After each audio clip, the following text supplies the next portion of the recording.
finish bang on too? Is that that's a okay. problem for anyone? No, Okay, that's cool. fine. All right, perfect. Yep. Just if we go a few minutes over, that's all. Awesome. Yeah. Okay. I know the drill. I went to a studio in LA and I interviewed someone there. Oh, how cool. And I had the timer going and it was like a few minutes to go and I just neatly wrapped it up and the guy was like, wow, you're really good at staying on time. And I was like, oh, I really had to practice it. I got told off quite a few times. Yeah. Yes. Oh, yeah. Ready to rock? Ready to go. Tess, welcome to the show. Thank you so much for having me. It's so good to have you here. Another podcaster. I do love having chats with podcasters. I know. We have a thing going. Absolutely. No. And I was just saying earlier, I've been following your journey for quite a while on socials and you've got your little 6-month-old Romy as well. I know. How's life going? Honestly, amazing. We feel very blessed. She's been such a good baby. Yeah. She was sleeping through the nights from 4 weeks old or something Wow, crazy, which was jeez. amazing. We've had a few disruptions since then, but overall she's just been so good and she's such a happy, healthy girl. So we just feel so blessed. So cute. Yeah, thank you. I'm biased, but I agree. Yes. For those listening, let me introduce Tess to you. So she's a model, personality, a content creator, presenter, and as I said, podcaster here in Melbourne. And her podcast is called Tess Talks, which she launched last year. Can you tell us a little bit about it, Tess? Why the podcast? Yeah, well, I actually had a small events company pre-COVID days where I would interview specialists in their fields around topics that I was really passionate about. And I always wanted to turn it digital. And so finally I made that happen. And last year Tess Talks turned into a podcast. But it's all about igniting curiosity. So I just love chatting to people who are really interesting. We cover multiple pillars from Tess Talks health and wellness to Tess Talks business, motherhood. So there's so many differing topics, something on there for everyone. But I'm just passionate about thought-provoking conversations and I love it. I love it. That's so cool. And I noticed that you had your husband, Sean, on the pod as well at one point talking all things business. He's quite the business guru. Sounds like you both have a bit of that entrepreneurial lean to you. Yes, he would just be the expert, I'd say. So for those listening, Sean actually was the co-founder of Bondi Sands. And I'm curious as well, because that was such a big sale when it happened at the time in the media. And I think as Australians, a lot of people were like, wow, go the Aussie brand, absolutely killing it. And they did so well. They recently sold, I think, the company in 2023. What was it like being, you were already in the public eye with the work that you do, model, etc. But what was it like being in most newspapers at that time? Talk to us about it. Yeah, you're right. Nothing really felt that different to previous life, I guess. But it is strange when you have very personal things going out to the world. Sean doesn't necessarily love being in the public eye. It's not really his domain. So he likes to keep more of a quiet life, especially these days, post-Bondi days. But it was nothing out of the ordinary for us. But it also, you get to a point where you want to be able to control what goes out and what doesn't, I guess. But that's just the nature of the beast. But no, I can't complain. Yeah. Have you thought about the fact that obviously you guys are in the public eye? You've got the your little beautiful bubs, Romy, as well. Yeah. Have you thought about how much you want to share as parents when it comes to your life? Yeah, we have. We've had this conversation so many times. I think it's something we still haven't fully figured out, and it's something we're still kind of finding our feet with. I'm very cautious about what I do post. I'm very selective about the kind of imagery and content I do share of Romy. And to be honest, to be completely honest with you, I do jump between what I want to do and what I don't want to do. At this current moment, we do share bits of her, but I try not to overshare. I also don't want to saturate my platform with baby content because I'm not just a mum blogger. And so that's something that's kind of also important to me. But look, it's such a difficult one because I understand both sides of the spectrum, and being a mum, you do want to, it does change you and you do want to protect them with all costs. Yeah. So it's something I think we will continue to figure out as we grow as a family and as our presence online grows and all of that. But for the moment, we're just cautious and selective. Yeah. And that's kind of how we're navigating it. Makes sense. I'm curious because the person that I spoke to, Jessie Stevens, comes to mind, Mamma Mia, and she made a comment that when she first had her child, she put a fair bit up, and a lot of people, there was a lot of support. For example, her little one was struggling to feed and then eat, and so she was really leaning on her community there from some beautiful mums who gave great advice. But then there was a couple of funnily enough, she said mums who sort of were coming at her with criticism and, well, you know, maybe you shouldn't work so much. And then your kid would be, you know, or whatever it looks like.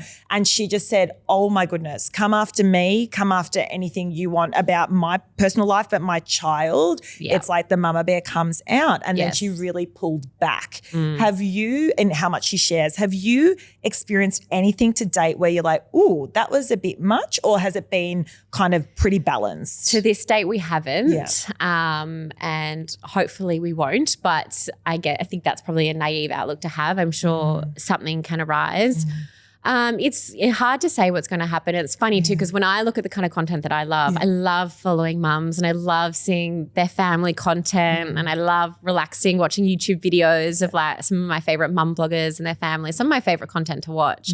But then I understand there's a dark side to that. I also understand putting your child out on the internet early. Their digital print is there for life. They don't have a say in that. So I think there's such big conversations to have and such important topics. But I think it does, at the end of the day, it comes down to each individual parent and what they're comfortable with. I guess sometimes I find solace in the fact there are many other beautiful women in my industry who are doing what I'm doing and sharing a bit of their children online. So I think it's something that we're all trying to still figure out. And I think collectively we're all going to keep figuring it out over the next decade or so. But yeah, we're obviously careful with our little ones. 100%. It's like, nothing. I could so understand that. I mean, that motherhood instinct, that parent instinct, that it's such a lived experience as well, I think. And how protective we can be. I'm curious about your conceiving journey. So going right back to the start. Love it. Did you always know you wanted to be a mum, and how was it falling pregnant? Yeah, I did. I've always had that maternal side in me. I've always wanted to be a mum. I've always wanted a big family. I think because I'm an only child. So I've always imagined the big white picket fence with all the kids running around, soccer mum car. But I never thought I would do it at 30 or before 30. I always thought it would be a little bit later for me, just because I've been quite a career-driven kind of person. But when Sean and I got together, I mean, he was entering a different phase of his life and he was getting really ready. So we started to have those conversations, and I started to kind of change my tune on it a bit, but also realizing at that point that, you know, I wouldn't just have to be a mum, that I could continue to do what I love doing as well, and find a balance between that. So we did it sooner than I thought we would, and we were actually very blessed that it happened very quickly for us. We got engaged and we were planning the wedding, and Sean kind of said, would you be open to having a kid before we get married? And I thought, okay, I'll give you a few months. We'll try. And if it doesn't happen, we'll wait till after the wedding, because I'm not being pregnant at my wedding. I need to celebrate and let my hair down. So anyway, she was obviously ready for this world, and pretty much straight away I fell pregnant. But I always kind of like to say along with that story is that I had been on a big health journey for the last 5, if not more years, throughout my 20s, working a lot on my health, my hormone health. I had struggled a lot with acne in my 20s. So I've been deep diving for many years about balancing my body, my hormones. And I personally believe that just doing all of that work has definitely helped put me into a state of good fertility and helping with our contraception journey. We were very lucky. So there wasn't anything that you did per se during that time, that window where you were like, okay, well, if we fall pregnant, then we do. Did you change anything? I had already for the last few years made some lifestyle changes. Okay. So during COVID, I actually cut back on alcohol quite a lot. I did 6 months completely sober, and then from then on I just didn't really drink that much. I think COVID, I probably also helped to just slow down the pace of life. And I think I really got myself into a really good state of mind and a really good place with my health journey during that time.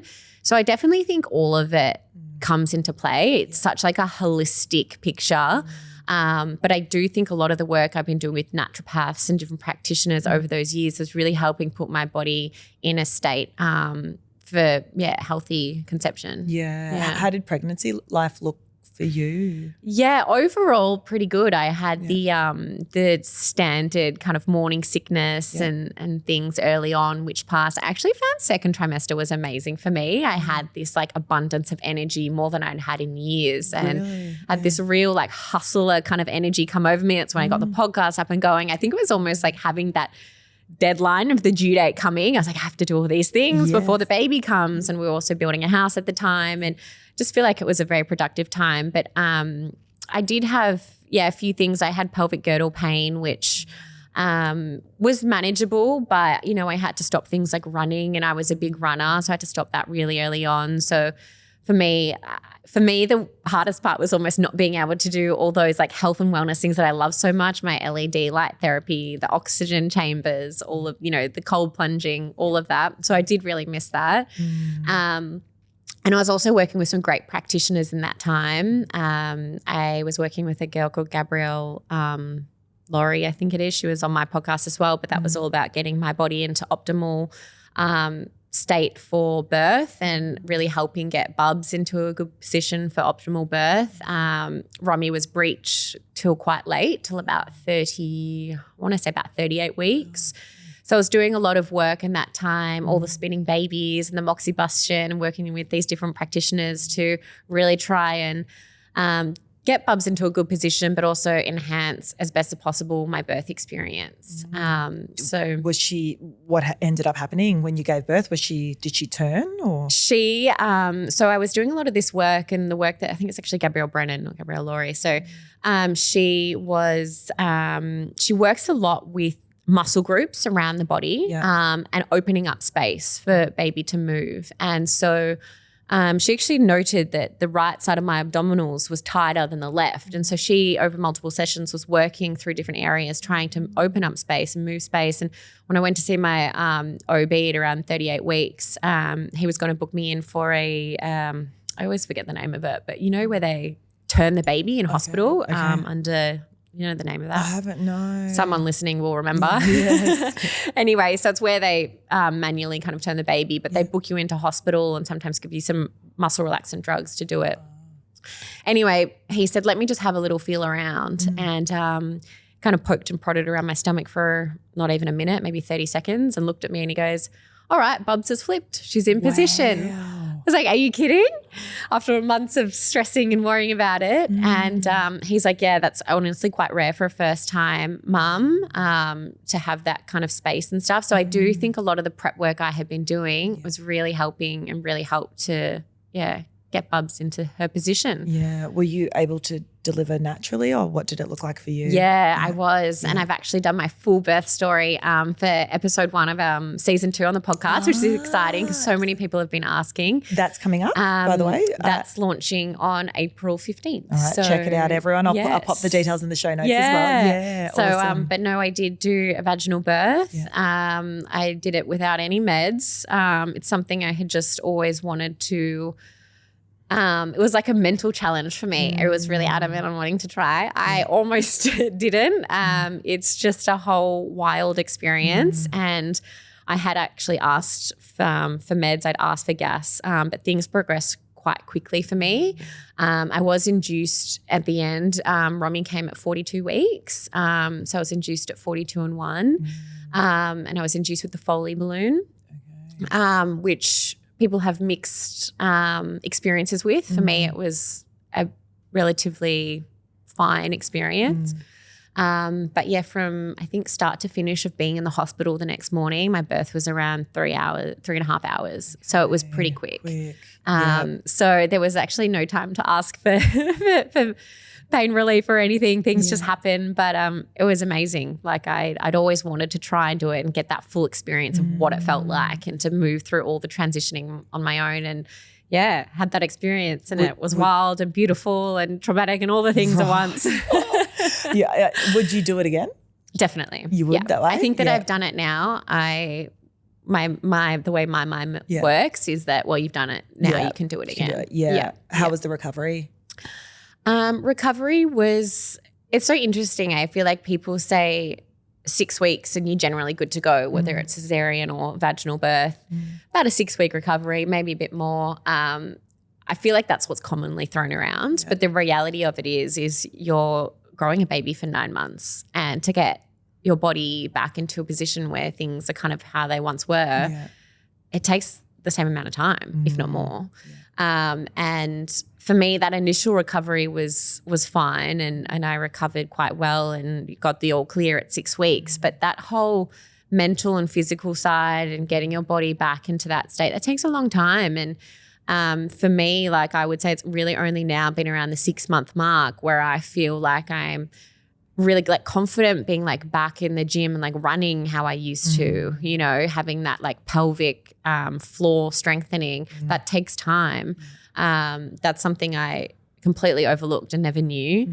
But also just the sheer extent of looking after a newborn and the sleep deprivation and all the things that what it takes out of you. So I would say that my recovery was somewhat standard, but you know, it takes so much longer. I would say my body is still healing, and they talk about, you know, how long it takes all of our internal organs to get back to their original state, and that, you know, can take up to 12 months. So yeah, for me, it's really been like reassessing, like slowing down and letting my body like really recover and not pushing myself in ways that maybe once I would have. Do you feel like you had different expectations on yourself? Have you been a bit frustrated by the process, or have you been able to let go quite easily? Yeah, I definitely had different expectations. I thought I would honestly be back in the gym by 6 weeks and back running. And initially for me, it was more so the running thing that I had to let go of. I was really missing that. But I, to be honest, pretty quickly came to a place where I was really okay with everything. And I think like I'm predominantly breastfeeding as well. Like that exudes so much energy and your priorities just change. Like I want to make sure that my body is in the best optimal position it can be now to support my baby. And that's carrying through, you know, through breastfeeding and everything. So I don't want to go to HIIT classes, you know, 4 days a week like maybe I once did, and exuding all that energy and then not having that to give back to Bubs. So my mindset is always about putting our bodies in the best optimal position for whatever we're doing at that time. And so for me, it was a rude awakening, but also beautiful and so fine. Yeah, it sounds like you're definitely riding the wave with a really sound mindset around that. Yeah, and I also love looking at our lives as seasons. And as my girlfriend said to me the other day, like this is the season of Romy. So yes, there are things, you know, you give up, and I thought that socializing would be a lot easier. You know, I thought I would be back being able to go out for a drink on the weekends and whatever else. But for me, that wasn't the reality for a long time. Romy wasn't taking the bottle initially, so I was quite restricted to just always being there for her. And so it's just a constant adjustment, but I love looking at it as a season because it makes it so much more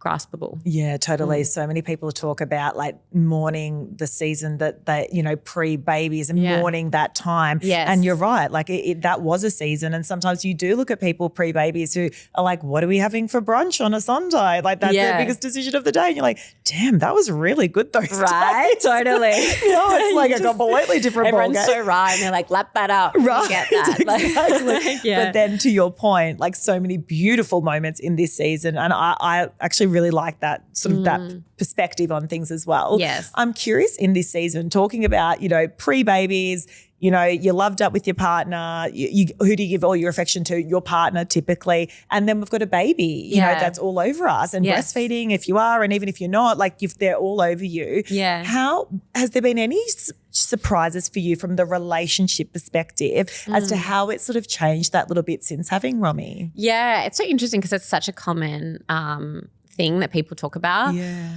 It's funny, going back to when Sean sold his business Bondi, that was like a huge stress. Yeah, I don't know if stress is the right word, but it was such a huge thing going on in our lives at the time, and it took so much energy out of him for such a prolonged period of time. And I feel like that was one of the first really good tests on our relationship. Probably COVID was a good test as well, as it was for everyone, to really like support each other going through that season, and what that was about supporting him through that time when he was running a business but also trying to sell a business. And it's funny now stepping into the season of Romy, it's like, I feel like because we've been through so much already, we just have this really beautiful like understanding and respect for each other wherever we are in our lives at that point.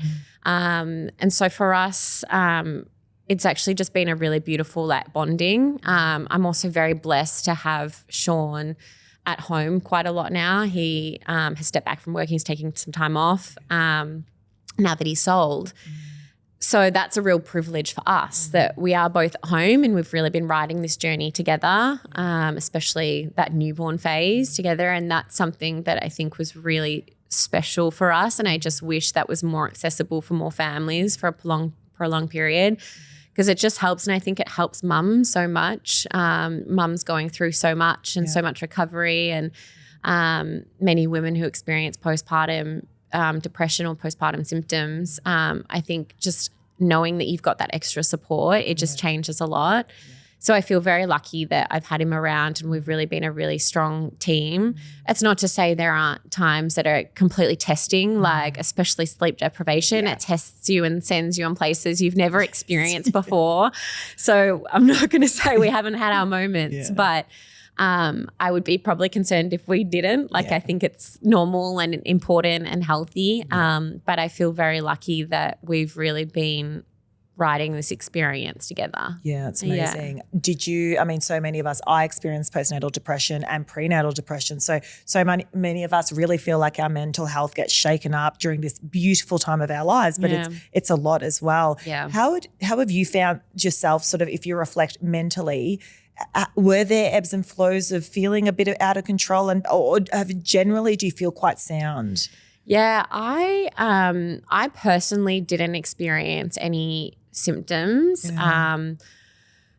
but I think, I mean, look, who knows what it comes down to? I don't know. We also had a pretty chaotic time. We moved house. We moved out of our apartment when Romy was 7 days old. Oh, wow. It was also my 30th when she was 5 days old. So we had like a crazy weekend. And we were then, unfortunately, our home build was delayed. And so we were in and out of 5 different homes before she was 2.5 months. So we had a crazy amount of moving. And I don't know, I almost think maybe it was the like distraction of all the craziness that I just didn't have time to really think about anything else except, surviving with Romy and getting, our house complete and a roof over our heads.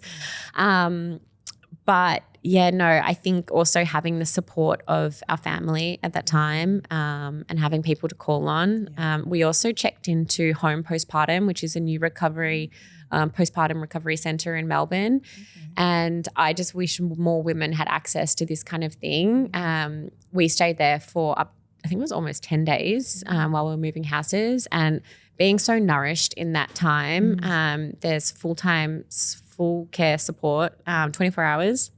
They have nurses, midwives, night nannies. They do all your cooking, all your cleaning, and you're just so nourished as a mother. And they can take bubs when you need a break or when you need a bit of extra sleep. And the research shows that women who get that kind of support early days, it significantly reduces postpartum depression.